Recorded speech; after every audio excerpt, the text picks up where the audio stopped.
Hospital का, हमारा जो जीबी पंत हॉस्पिटल है, इसके मैटर को लेके हमने प्रोटेस्ट की थी सेलुलर जेल के सामने, और इसके उपरांत हमने कई अपना पॉइंट्स दिए थे। उस समय अर्जुन जी सेक्रेटरी हेल्थ थे और उन्होंने आश्वासन दिया था कि हम स्टेप बाय स्टेप जो है इसमें एक एक करके सुधार करेंगे। आज जैसा मैंने हॉस्पिटल जीबी पंत गया, मेरी तो रोज़ की ये रूटीन रहती है, पर काफ़ी दिनों से मैं देख रहा है कि इसमें कोई उतना ज़्यादा चेंजेस देखने को नहीं मिली।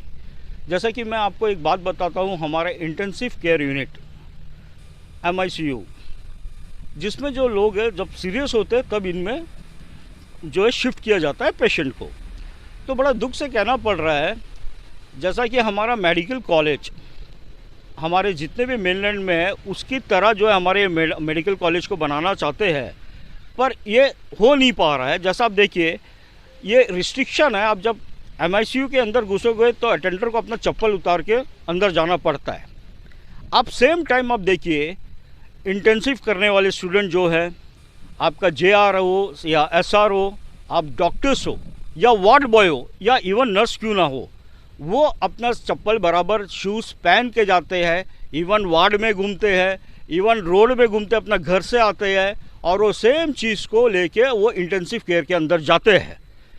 आप जब इंटेंसिव केयर यूनिट जो है वो सीरियस पेशेंट के लिए है और वहाँ में डिस्टर्बेंस नहीं होना है और उसमें वायरस भी नहीं आना है, तो क्या जब ये डॉक्टर्स अंदर जाते हैं तो ये अपना स्लीपर, जैसा मेनलैंड में आपका हॉस्पिटल में आपको देखने को मिलेगा, एक सेल्फ रखी जाती है जिसमें उनका चप्पल स्लीपर्स वगैरह होती है, वो अपने स्लीपर्स चेंज करते हैं और देन उसके बाद अंदर जाते हैं, मूव करते हैं।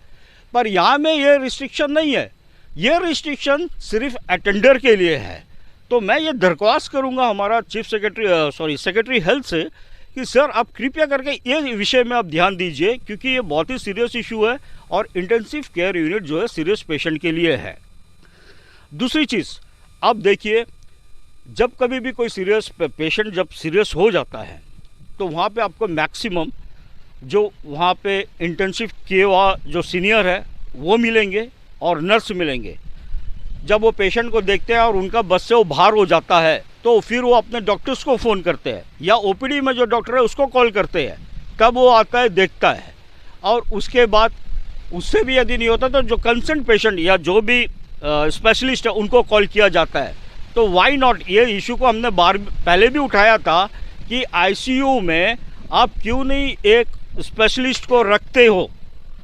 स्पेशलिस्ट रहने से क्या है, तुरंत अगर कोई पेशेंट को कोई दिक्कत आती है तो इमीडिएटली उसका ऊपर में जो भी है वो एक्शन ले लेंगे, पर यह चीज़ हमें देखने को नहीं मिला।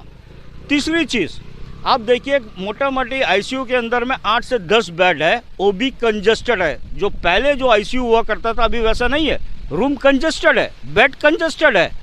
आपके वहाँ जीबी पंत का कैंपस में कई बड़ा स्पेस है, आप क्यों नहीं, जैसा डायलिसिस यूनिट आप एक्स्ट्रा बनाए हो, क्यों नहीं ICU को प्रमोट करते हो, नया बिल्डिंग बनाते हो स्ट्रक्चर और उसमें बेड ज़्यादा रखते हो। क्योंकि जैसा पहले जो था आपका हार्ट पेशेंट को ICU में रखा जाता था, अभी क्या है, कोई भी तरीका का बीमारी होने से पेशेंट को शिफ्ट कर देते हैं ICU में। तो अब बेड कम होने की वजह से कई पेशेंट को ICU में प्लेसमेंट नहीं मिलती है। ये चौथी चीज़। और एक ध्यान देने वाली बात है, मैं सेक्रेटरी महोदय जी से ये रिक्वेस्ट करूंगा, ठीक ICU के पीछे जो है आपका गैस फिल करने का आपका एक चैम्बर बना हुआ है, जिससे बहुत ज़्यादा आवाज़ आती है जब वो ऑन होता है, और ये 24 आवर्स मेरे ख्याल से काम करती है। तो इससे भी ICU के पेशेंट को डिस्टर्ब होती है। मैं आपसे ये बोलना चाहूँगा कि देखिए, जब आप इसको प्रमोट कर रहे हो, आप ICU इवन आप NMS के अंडर अभी आ गया है जीबी पंत, और जीबी पंत ऐसा सुनने को मिल रहा है कि लास्ट ये जून महीना में शिफ्ट हो गया 11 चरमा में। तो आप क्यों नहीं, जैसा आपका अल्ट्रासाउंड जहाँ पे हमारी होती है CT स्कैन, उसके सामने आप देखेंगे एक आपका बैठने का एक रिसेप्शन बनाया गया है जहाँ पे लोग बैठते हैं। तो क्यों नहीं आप ICU के सामने में भी एक वैसा ही रूम बना देते हो जिसमें पेशेंट के अटेंडर उसमें बैठेंगे। तो उससे क्या है, आप कभी भी कुछ भी होने से क्या वो इमीडिएटली आपको कॉल किया जा सकता है। और अभी जिस तरह से आप ICU के सामने चेयर लगी हुई है, लिमिटेड चेयर है, सभी लोग उसमें बैठते नहीं हैं और वो कॉरिडोर है। सेकेंडली वहाँ से लोग आते जाते हैं। तीसरी चीज़ वहाँ पे कई मतलब अटेंडर के अलावा और भी कई लोग बैठते हैं। और अभी देखने को मिला है वहाँ पे ऊपर पे फ़ैन भी लगा दिया गया है बैठने के लिए। तो आप ये सब खर्च करने के जगह अगर एक कमरा बना देते हो अटेंडर के लिए तो आराम से वो सेफली वहाँ पे बैठ पाएंगे। तो ये जो आईसीयू के अंदर मैंने देखा है आज, ये बहुत ही गलत है। स्लीपर्स का मूवमेंट है, वायरस फैलती है। आप बोलते हो पेशेंट को सुरक्षित रखा जाए, पर वो सुरक्षित नहीं है मेरे हिसाब से, क्योंकि जो भी आप स्लीपर्स पहन के जाते हो वो जो भी आपका मेडिकल के स्टाफ्स है, अटेंडर नहीं है, अंदर बाहर आते हो आप मेनलैंड की तरह टाइमिंग लगा दियो आईसीयू के सामने कि इतना से इतना बजे तक आप विजिट करिए, बहुत अच्छी बात है। मगर उसके उपरांत जैसा आप मेनलैंड की तरह कॉपी कर रहे हो तो आप दूसरा हॉस्पिटल को भी बनाइए। तीसरी और मेन चीज़ मैं अब बताऊंगा आपको फिर से, जैसा कि हमने लास्ट टाइम भी ये पॉइंट को रेस किया था। हमारे जो है कॉलेज में जो डॉक्टर्स की कमी है वो अभी तक फुलफिल नहीं हुई। वो है आपका न्यूरोलॉजिस्ट, जो कि हमने जनवरी में जब प्रोटेस्ट की थी लिख के दी थी। दूसरा है नेफ्रोलॉजिस्ट, जो किडनी का स्टोन वगैरह किडनी में होती है, वो है नेफ्रोलॉजिस्ट, इसका भी नहीं है। न्यूरो सर्जन, ये भी जो आपका एनएम्स जो कि मेडिकल कॉलेज है इसमें नहीं है। आपका कार्डियो टोरेसिक सर्जन, ये भी नहीं है। इंटरवेंशन कार्डियोलॉजिस्ट, जो कि डॉक्टर श्रीकांत है, पर वो हमेशा अवेलेबल नहीं रहता है, कभी वो 6 महीना कभी 6 महीना बाहर। छठा है डायबोलॉजिस्ट, ये भी हमारा जीबी पद में नहीं है। इस तरह कई लोग हैं, पर हाँ आपको हमारा जीबी पद में मेडिसिन के लाइन में कई डॉक्टर्स मिलेंगे जो मेडिकल कॉलेज में हैं। और ये न्यू ब्लॉक को भी देखते हैं, आपका एमआईसीयू को भी। तो मेरा ये रिक्वेस्ट है चीफ सेक्रेटरी महोदय जी से, इवन सेक्रेटरी हेल्थ साहब से, कि देखिए सर, जो चीज़ डॉक्टर्स की कमी है पहले तो वो फुलफ़िल करिए आप, क्योंकि हमारे आइलैंड मेनलैंड से दूर है। यदि किसी को इमरजेंसी हो जाती है तो हम एयरलिफ्ट भी नहीं कर पाते हैं, क्योंकि पेशेंट का कंडीशन वैसा रहता नहीं है कि उसे एयरलिफ्ट किया जा सके। और अगर ये सभी डॉक्टर्स यहाँ पे उपलब्ध रहने से क्या है, उसी समय पेशेंट का ट्रीटमेंट हो जाएगा।